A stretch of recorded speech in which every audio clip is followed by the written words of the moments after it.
आज आपके सामने प्रस्तुत है आपका पाठ लहासा की ओर। आप एक छोटा सा परिचय है जो ज़रूरी है आप ध्यान में रखें कि हम क्या पढ़ रहे हैं, उसके लेखक कौन हैं, उसकी विधाएं क्या है, उसकी शैली क्या है, और भाषा तो हमारी हिंदी है, यह तो निश्चित है, निर्धारित है। तो आप देखेंगे कि लहासा की ओर में राहुल सांस्कृत्यायन जी ने क्या रखने की कोशिश की है। पाठ का जो सार है, पाठ का जो उद्देश्य है, जिसके आधार पर प्रश्न और उत्तर का समाधान ढूंढा जाता है, उन बातों को ध्यान में रखकर आपको सार, आपको पाठ को समझना है, और यही बेसिक चीज़ है। और आप देखेंगे कि लहासा की ओर एक यात्रा वृत्तांत की कहानी है, एक यात्रा वृत्तांत है। राहुल सांकृत्यायन लगभग 150 से ज़्यादा पुस्तकों की उन्होंने रचना की, और यह माना जाता है पूरे विश्व में कि बौद्ध धर्म को राहुल सांकृत्यायन ने जो योगदान दिया है वह चिरकाल तक याद रखा जाएगा। इन्होंने सबसे बड़ा काम यह किया है कि बौद्ध ग्रंथ, जो धार्मिक ग्रंथ त्रिपिटक है, वह बिखरा हुआ रूप में था। अब महात्मा बुद्ध जापान गए, श्रीलंका गए, बर्मा गए, थाईलैंड गए, इंडोनेशिया गए, अरब कंट्री में घूमे, नेपाल गए, भूटान गए, चीन गए, बहुत सारे जगहों में उनकी यात्रा हुई, और भिन्न भिन्न जगहों में उन्होंने जो वचन दिए उनके शिष्यों ने लिखा, और वह वहाँ के मठों में सुरक्षित और संग्रहित कर दिया गया। इस रूप में पूरे बौद्धिस्ट देशों में बुद्ध के वचन बिखरे हुए थे, और उसका संयोजन और उसका ढूंढ करके निकालना और उसे एक जगह संग्रहित करते हुए एक ग्रंथ के रूप में उसकी रचना करना, यह देन राहुल सांकृत्यायन जी का है। और इसी उद्देश्य से उनकी यात्रा होती है लहासा। लहासा कहाँ है? तिब्बत में है, तिब्बत की राजधानी है। और लहासा जो है पर्वतीय क्षेत्र है, हिमालय पर बसा हुआ है। आप जानते होंगे कि लहासा जो है, यानी तिब्बत जो है, उस पर चीन का शासन भी है, चीन का कब्जा है, और उस समय भी चीन का कब्जा था। और लहासा जाने के लिए एकमात्र मार्ग जो है, रास्ता जो है, हिंदुस्तान से होकर अगर जाना है तो वो नेपाल से होते हुए एक मार्ग है फरी कलिंग पोंग। ये फरी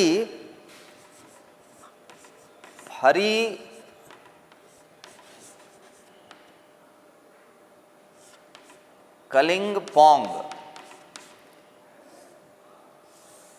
ये एक रास्ता है, ये मार्ग है नेपाल से लहासा जाने के लिए। ये एकमात्र मार्ग है। यह जो आप मार्ग देख रहे हैं, यह एकमात्र सिर्फ यही एक रास्ता है जिसके द्वारा हम लहासा तक पहुंच सकते हैं। और वो कहाँ से? तो नेपाल से होते हुए, नेपाल से होकर हम वहाँ पहुँचते हैं। तो इस मार्ग की अपनी एक खासियत है। इस पाठ में राहुल सांकृत्यायन ने तिब्बत की जो सामाजिक ढांचा है, जो सांस्कृतिक ढांचा है, इसको भी उन्होंने रखा है। प्रशासनिक जो ढांचा है उसको भी उन्होंने रखा है। और आप देखेंगे कि बहुत सारी सूचना हमें वहाँ की संस्कृति, वहाँ की सामाजिकता, वहाँ की आर्थिक, वहाँ की बौद्धिक और वहाँ की प्रशासनिक सूचनाएं इस पाठ में मिलती है। पाठ बहुत छोटा है, बहुत बड़ा पाठ नहीं है, लेकिन सूचना इसमें भरी हुई। कई जगह इसमें नाम आए हैं कलिंग फोंग की तरह जो है बहुत सारे मुख्य नाम हैं जिसे याद रखना ज़रूरी है, तभी आप उसकी विशेषताओं को जान पाएंगे और उन बातों को वहाँ के बारे में बताए गए बातों को आप रख सकेंगे। ये नाम बड़ा इम्पोर्टेंट है इस पाठ में, बहुत ज़रूरी है उसको याद रखना, और उसके साथ साथ आपको उसकी विशेषताओं पर ध्यान रखना पड़ेगा कि यहाँ की विशेषताएं कैसी है, सामाजिक रूप से, आर्थिक रूप से, धार्मिक रूप से, प्रशासनिक रूप से ये है। तो ये कलिंग फोंग, फरी कलिंग पोंग के बारे में लेखक का मानना है कि यह नेपाल से हिंदुस्तान भी आते हैं, और फिर नेपाल से इसी मार्ग के द्वारा हम लहासा की ओर भी जाते हैं। तो इसकी अपनी एक खास, कहते हैं तिब्बत जाने के लिए यही एकमात्र रास्ता है। अगर हमको तिब्बत जाना है, ये तिब्बत जाने के लिए यही रास्ता है, ये फरी कलिंग पोंग के मार्ग से ही हम जा सकते हैं और कोई दूसरा रास्ता नहीं, क्योंकि आप जान रहे हैं कि तिब्बत कहाँ है। हिमालय की चोटियों पर एक चोटी, आप कह सकते हैं कि दक्षिणी हिस्से की एक चोटी पर वो विशाल रूप में फैला हुआ है, और दुनिया का सबसे बड़ा पाठार माना जाता है तिब्बत। दुनिया का सबसे बड़ा पाठार है, और उसी पठारी क्षेत्रों में तिब्बत जैसा एक छोटा सा देश बसा हुआ है, जहाँ का धर्म बौद्ध धर्म है, दलाई लामा का निवास स्थान है। तो कुल मिलाकर के वह सेंटर हो गया है एक तरह से बौद्धिस्टों का। और हमारे लेखक राहुल सांकृत्यायन लहासा इसलिए जा रहे हैं क्योंकि लहासा के बारे में उनको सूचना है। यह मैं पहले आपको बता देना चाहता हूँ, और ये अच्छा रहेगा आपके लिए कि राहुल सांकृत्यायन लहासा क्यों जाना चाहते हैं। तो लहासा इसलिए जाना चाहते हैं क्योंकि उनको सूचना मिली है कि वहाँ के एक मठ हैं जहाँ बहुत सारे सुवचन, बुद्ध के सुवचन कई खंडों में, कई भागों में वहाँ सुरक्षित है, और उसकी खोज में वो निकले हैं।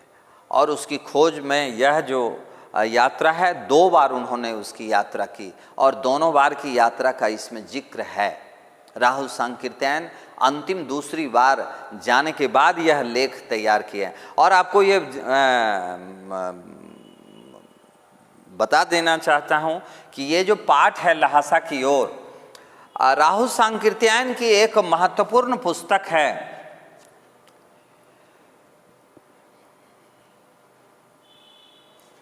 मेरे जीवन की यात्रा।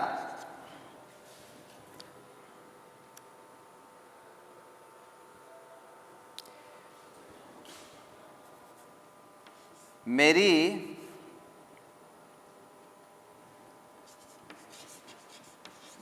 जीवन यात्रा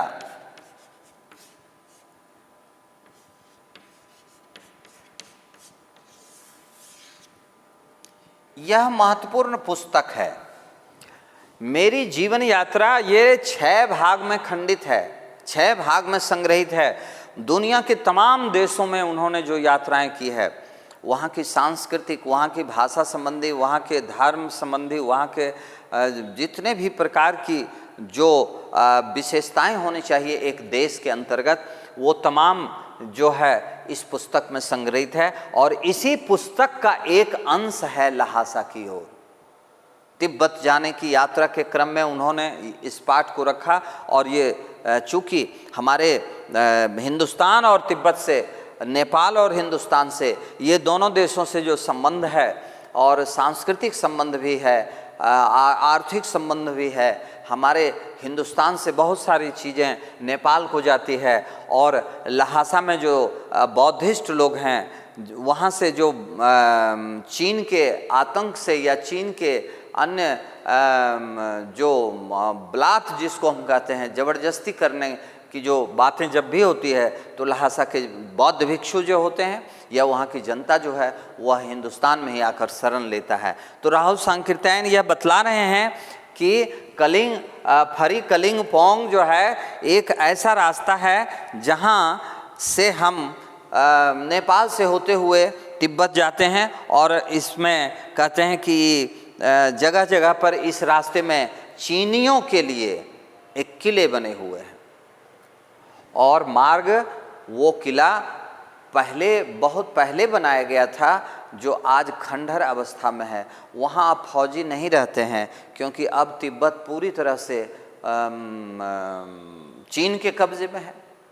जब चीन को डर था कि तिब्बत हमसे अलग हो जाएगा या तिब्बत में क्रांति हो जाएगी, हमारे विरोध में लोग खड़े हो जाएंगे वहाँ की जनता, तो वहाँ जगह जगह हर रास्ते पर चीनियों के लिए एक प्रकार से आप कह सकते हैं कि पलटन को रहने के लिए, फौजियों के रहने के लिए छोटे छोटे किले नुमा उसी पहाड़ी के ऊपर बना दिए गए हैं, एक किला के रूप में, मकान कमरा जिसमें फौजी लोग रहते हैं। लेकिन आज जो है वह बिल्कुल खाली पड़ा रहता है, और आजकल वह फौजी के जो मकान हैं वो गिर भी गए हैं।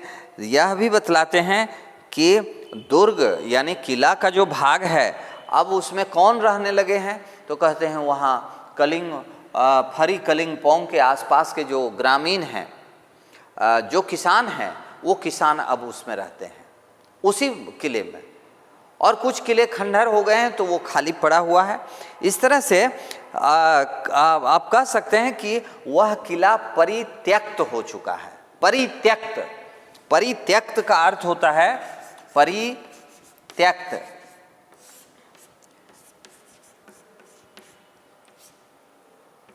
त्यागा हुआ। ये किला जो है अब परित्यक्त हो चुका है, उसका त्याग कर दिया गया है चीनी फौजियों के द्वारा। अब वहाँ चीनी फौजी नहीं रहते हैं। यात्रियों के ठहरने के लिए भी वह एक स्थान बन जाता है किला। ये किला जो है अब यहाँ जो राही हैं, जो नीचे से ऊपर की तराइयों पर चढ़ते हैं लहासा तक पहुँचने के लिए, जो ग्रामीण हैं वह रुकते हैं, रात हो जाती है तो उसी किले में शरण लेते हैं, और इस प्रकार से आराम करने का एक माध्यम, एक साधन भी बन गया है वह परित्यक्त किला। दूसरी विशेषता बतलाते हैं कि तिब्बत में कहीं भी जाति पाति की किसी प्रकार की भेदभावना नहीं है, न छुआछूत है। एक बात है कि कोई भी राही, अनजान राही जो अपरिचित हैं, ऐसी अवस्थाओं में अगर उस मार्ग से गुजर रहे हैं, रात हो गई है, तो वहाँ की सामाजिकता है कि आपको शरण मिल जाएगा उनके घरों में रहने के लिए। ये कितनी बड़ी समन्वय की नीति है, सामाजिक प्रचलन में समाया हुआ है वह। कोई भी राही, अनजान राही, यहाँ तक कि छूट है कि आप को चाय अगर पीनी है, आपसे पूछेंगे कि अगर आपको चाय पीनी है और चाय वहाँ जो है आपको नहीं है उनके घर में, और आपके झोले में चीनी है, चाय है या दूध है, तो कहते हैं कि आप अपनी झोली से निकाल कर आप या तो उस घर की किसी बहू को, परिवार को दे दें और बना करके वो आपको पिला देंगे, या आपको अगर शक है कि मेरी चीनी रख ली जाएगी, मेरे जो उसमें मिलाने के लिए जो दूध है, तो जिसको कि दूध वाली कूट करके एक पाउडर, मिल्क पाउडर की तरह जो है एक दूध है जो उसको कूट करके उसमें डाला जाता है, अगर आपको शक है कि ये चोरी हो जाएगी या कम पड़ेगा, तो यह छूट है कि आप खुद उनके रसोई में जाकर आप खुद अपनी झोली से तमाम चीज़ें निकाल कर आप उसको चाय बनाएं। और एक चोंगी, जिसको आप प्याला कहते हैं, तो वो एक लंबा, ऊपर की भाग चौड़े होते हैं और नीचे बहुत संकरे हो जाते हैं, उसको चोंगी कहा जाता है। आप चोंगी में डाल करके, जो उनके घर में है, बर्तन के रूप में है, आप उसको पी सकते हैं। ये एक प्रचलन है, एक सादगीपूर्ण और एक विश्वासीपूर्ण वातावरण, विश्वासपूर्ण वातावरण में जो है वहाँ लोग रहते हैं। चाय में लोग मक्खन भी मिलाते हैं, तो मक्खन भी आपके झोले में है तो मक्खन भी मिला करके, और आपको डर है कि मक्खन भी चोरी हो जाएगी या रख लेगा परिवार, तो आप स्वतंत्र हैं, आपको इजाज़त है उस घर से कि आप जा कर के वहाँ पी सकते हैं, फिर नमक सोडा डाल करके भी आप पी सकते हैं। इस तरह से एक सामाजिक व्यवस्था लहासा में फरी कलिंगपोंग के इलाके में है, ये प्रचलन में है। ये एक सूचना है, एक वहाँ की एक अच्छाई है। अब आपको वहाँ से लेखक की यात्रा जो है फरी कलिंगपोंग के बाद थोंगला एक जगह है, थोंगला। अब थोंगला जो है वो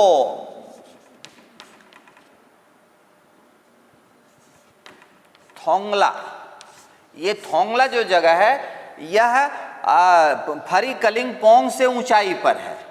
यहाँ से उनको यहाँ पहुँचना है और आपको एक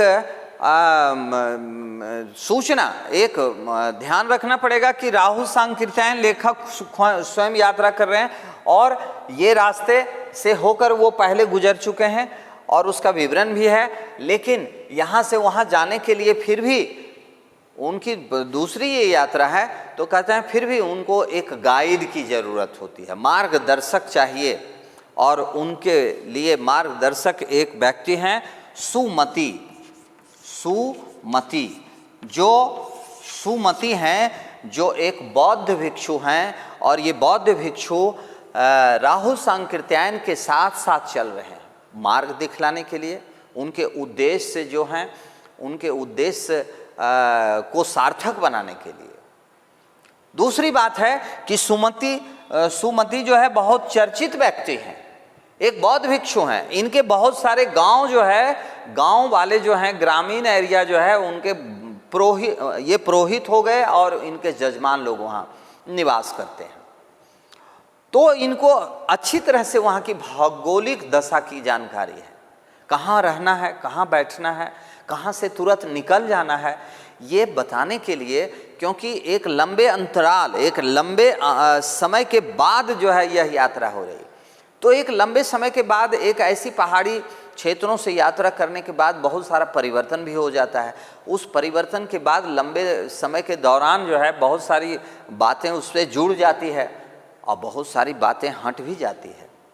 जैसे पहली बार चीनी किले में उन्होंने फौजियों को देखा था, दूसरी बार वो फौजी खंडहर रूप में बदल गया। आप इससे अनुमान लगा सकते हैं कि कितना लंबा समय रहा होगा। ये पाठ में इसी तरह आप काल का बोध कर सकते हैं, समय का बोध कर सकते हैं। तो कुल मिलाकर के आप कह सकते हैं कि वो उनको थोंगला जाना है और थोंगला जो है वो घोड़े लेते हैं। एक घोड़े प्रजाति का एक घोड़ा होता है जिसको खच्चर बोला जाता है, तो वो वहाँ सुविधा है, वो लेते हैं और उस पर दोनों सवार होते हैं और थोंगला तक जाते हैं। और इस तरह से जगह जगह परिचय भी कराते जाते हैं नए स्थानों से सुमति राहुल सांकृत्यायन को। और वो बतलाते हैं राहुल सांकृत्यायन कि 5 साल बाद जो है, कहते हैं इसी रास्ते से फरी कलिंगपोंग के रास्ते से थोंगला उन्हें जाना पड़ा था राहुल सांकृत्यायन जी को, यानी लेखक को। वो जानकारी देते हैं सुमति को। उस समय कहते हैं कि उस समय एक विशेषता यह देखी थी कि उस समय एक भद्र नागरिक के वेशभूषा में वह यात्रा किए थे। भद्र नागरिक मतलब एक जैसे कि रहीस परिवार का लिबास था, रहीसी लिबास और वेशभूषा में वो यात्रा किए थे। और उस समय एक घोड़े पर सवार भी थे, सवार होकर आए थे। और लेखक यह कहते हैं कि आज जो 5वें वर्ष पर जो जा रहे हैं, 5 साल बाद जो आ रहे हैं, तो कहते हैं अभी का लिबास कैसा है, भिखमंगे वाला लिबास है, फटा चिटा कपड़ा पहन के। इसका कारण है कि जो जिस मार्ग से वो जा रहे हैं उस मार्ग में कहीं कहीं यात्रियों को लूट ली जाती है। और एक सामाजिक विशेषता वहाँ की है कि तिब्बत में हथियार रखने के लिए बंदूक है, पिस्तौल है, ऐसे हथियार रखने के लिए कोई लाइसेंस की ज़रूरत सरकार की नहीं है। इसलिए सुमति के निर्देशानुसार भिखारियों के रूप में वो चल रहे हैं और यह इसलिए कि जो चोर और डाकू रास्ते में मिलते हैं, जो हथियारों से युक्त होते हैं, उनका काम है राहियों से लूटपाट करना, राही को लूटपाट करके उन्हें मार करके घाटियों में फेंक देना। उसकी आवाज़ तक किसी को सुनाई नहीं पड़ेगी, पता भी नहीं चलेगा कि यहाँ कोई घटना हुई है। ऐसी अवस्था में लेखक कहते हैं कि भिखारी के रूप में, भिखमंगे के वेशभूषा में, क्योंकि भिखारियों को लूटा नहीं जाता है। तो कुल मिलाकर के और बहुत सारी बातें हैं।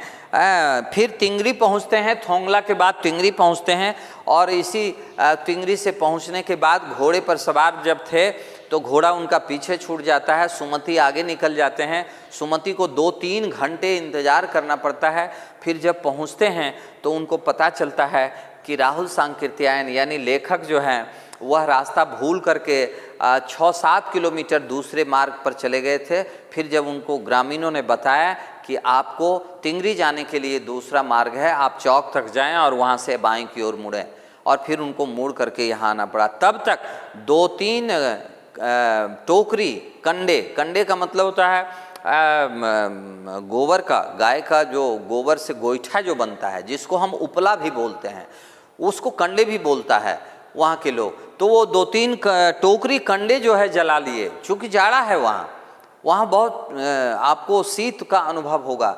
तो वो उनके इंतज़ार में खरीद करके दुकान से 2-3 कंडे वो आग जला कर ताप लिए, फिर तब जा कर के उनका यह हुआ। और कुल मिला कर के आप एक बात यह जान लें कि जब वो अपनी जगह पर पहुंचते हैं उनके साथ, तो पता चलता है कि 10-11 बजे की तेज़ धूप थी, और वहाँ पर विहार बोला जाता है, जिसको मठ बोलते हैं। वो एक मठ के बारे में उनको जानकारी जहाँ पहुँचना था, और उनको मालूम हुआ कि ये मठ के जो धान के खेत हैं, जो बागीचे हैं, जो बागान हैं, जो भूमि है, वो सब मठ के अंतर्गत ही आते हैं। और उस मठ में खटने वाले जो मजदूर होते हैं वो सहयोग भावना से मठ को दान के रूप में अपना श्रम दान करते हैं एक तरह से। और वह जो उपज होती है, और उस उपज की संपत्ति मठों की होती है। अब मजदूरों को क्या मिलता है? तो मजदूरों को दिन भर काम करने के लिए सिर्फ मठ के द्वारा भोजन प्रदान किया जाता है। ये एक जानकारी मिली उनको। दूसरा कि उसी मठ में जो भिक्षु थे, जो भिक्षुओं के मुखिया थे, जो श्रेष्ठ थे, उनसे पता चला कि यहाँ बुद्ध के वचन, जिसको हम कंजुर बोलते हैं, वो लगभग हाथ से लिखी हुई 103 पोथियाँ वहाँ पड़ी हुई थी। 103 पोथियाँ, हस्तलिखित पोथियाँ पड़ी थी, और वो बड़े मोटे कागज पर लिखे गए थे, बड़े बड़े अक्षरों में लिखे गए थे। और एक पोथी का वजन जो था वह 15 सेर, आज का सेर जो है 800 ग्राम का होता है या 900 ग्राम का होता है, लगभग किलो की तुलना में। किलो 1000 ग्राम का होता है, और 900 ग्राम के आसपास सेर, उस समय सेर का बाट चलता था। तो ये पुराना माप है जो अब नहीं चलता है, अब किलोग्राम आ गया। तो चूंकि वो उस समय की बात लिख रहे हैं, इसलिए वो सेर का प्रयोग किए हैं कि 15-15 सेर एक पोथियों की वजन थी, और कुल मिलाकर 103 पोथियां थी। और लेखक इसी पोथियों की के लिए वहाँ पहुँचे थे।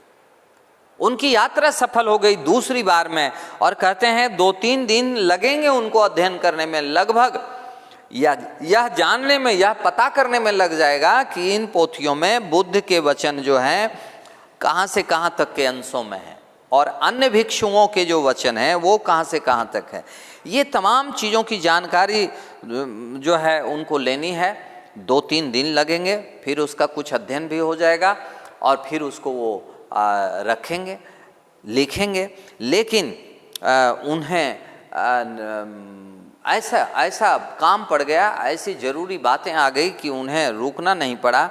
और कहते हैं उसी दोपहर वो चले आए, और तिंगरी गांव से वहाँ बहुत दूर नहीं था। तिंगरी गांव में जहाँ वो ठहरे थे वहाँ से वो मठ बहुत ज़्यादा दूर नहीं था।